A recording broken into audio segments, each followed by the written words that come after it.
Bonjour, nous sommes aujourd'hui le 29 juillet 2022. Sur le mois, les marchés développés font une remontée spectaculaire. La courbe des taux américaine s'est inversée et le 10 ans finit le mois en dessous de 2,7%. La hausse du taux directeur de 75 points de base ne modifie pas la trajectoire alors que les risques inflationnistes planent toujours.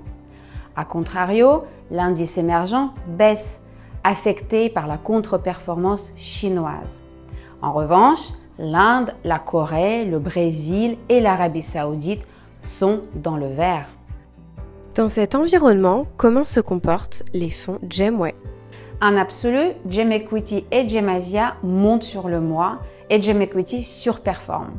La bonne sélection de titres et la sous-pondération sur les matières premières nous favorisent. Notons le rebond de plus de 15% des titres Orandis comme SI, Mercado Libre ou Hermès. Par ailleurs, GEM China, bien qu'en baisse absolue, fait mieux en relatif. Dans ce contexte, nos actifs restent stables et s'élèvent à 1,3 milliard d'euros. Entre la réunion de Politburo en Chine d'hier et le début de la saison des résultats, quelles sont les nouvelles? La réunion du Politburo apporte malheureusement peu de nouvelles. Le soutien à l'économie reste à l'ordre du jour, mais l'objectif de croissance est abandonné.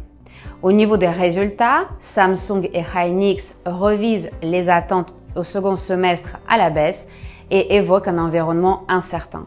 En revanche, le spécialiste de l'ingénierie civile Larsen & Toubro souligne le rebond de l'investissement en Inde et au Moyen-Orient.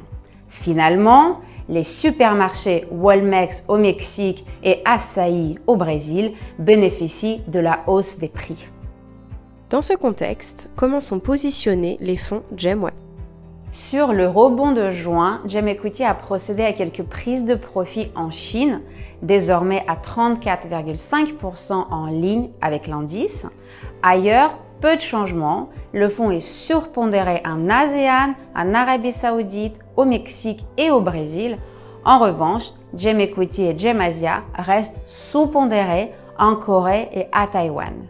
Au niveau sectoriel, nous privilégions toujours l'énergie, les industriels et la consommation durable.